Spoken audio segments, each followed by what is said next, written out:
So me, for a very, very final piece to this module, I want to think about how we use feedback and evaluation. I want to share with you a model. I want to share with you then a form that I use in my own mentoring and coaching practice. And then I want to turn that round and get you to think about how you could apply that model to your own thoughts within this particular section of the training. So I'm going to share my screen here again and talk to you about, in the first instance, the Kirkpatrick evaluation model. Now, Kirkpatrick developed this model to look and review at 4 levels of reaction to training and development. And level 1 is the reaction. How did participants respond to the training that they'd just participated in? So this is where we might get feedback, 360 review, or net promoter scores, etc. But the question posed is, how did participants respond to the training? Level 2 is about the learning that went on. How much did participants learn from the training, and have their skills improved? So this is getting them to think about this in some sort of evaluation. And the way that these questions are posed, you can't just put a net promoter score on this, I don't think. You've got to really elicit some sort of constructive feedback, some verbalization or some journaling to elicit really the answer to the questions. How much did participants learn from the training, and have their skills improved? This may also require some feedback from people that are observing people in performing particular skills. Level 3 then brings on the behaviours, and how have participants applied what they've learnt from the training in real life? So how's this changed? How has their behaviour changed? If it were a skill, perhaps we can observe people performing better, using tools, techniques, etc. But what about interaction? What about questioning skills? What about listening skills?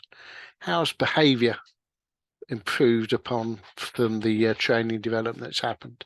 And then the final part, the level 4, the results. What benefits was the organisation experience as a result of the training? So this is Kirkpatrick's evaluation model. Now, to build on this, a guy called Kaufman took this and extended this to an additional level.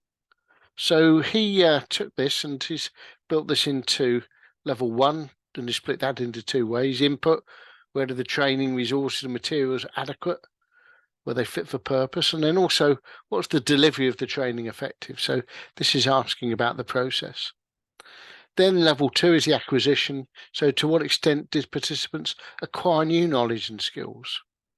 And then going into the application, to what extent did the participants use their learning on the job back in the workplace? And then he starts posing 2 quite interesting questions here. How's the organisation benefited from this? And 5, what are the consequences? How did the training have an impact on the organisation's customers, society? So this is talking about the wider stakeholders. And I think these are perfectly valid questions to pose, and posed in such a way that they elicit more than just net promoter scores, but actually qualitative data that comes back. So I thought about this, and what I've developed in my own practice, this might be difficult to see, but you'll get the gist of this. I've mixed an element of net promoter scores or quality of interaction from a coach in this instance, self-evaluation. How did they feel about the structure of a session? How positive did that feel? What was the level of rapport? These are interesting areas that we're taught in coaching and mentoring schools about building rapport and listening skills. How much responsibility did the coachee, the person that we're talking with, the mentee, how much did they take from the decisions? And what was about the length and the environment and the like? So this starts to ask questions and give you as a mentor valuable feedback on the structure of the session. Also allowing them free first to put some comments and thoughts about that. Then what were the learning outcomes? What were we trying to achieve? And from the above learning outcomes, how has this changed, or how will it change your work behaviour? So getting people to think about not just the session that they've been involved in, but also how are they going to take that forward? And of the learning, what are the actions that they're committing to? And then the final piece is what needs to be covered in the next session. So by giving this feedback form an opportunity, giving to our mentees after they've had their sessions with us, we can start to evaluate ourselves about the actual process in terms of self-evaluation of the look and the feel of the structure of the session. We can then get them to think about, were learning outcomes actually relevant and pertinent? What are they taking away from this? And also what needs to be covered in the next section, next session rather. And so we can start to plan for our next interaction. So thinking about these, I'll stop sharing now and come back into the question I'd like to pose. What is it from the different models that we've shared in this section? How might these be used and applied by you? When you've applied those, what did it feel like? How has it changed your thoughts on interaction and reflection? And what might you do as a result? What are the actions that you're going to take that would change your practice? In the next section, we're going to look at barriers to our reflection.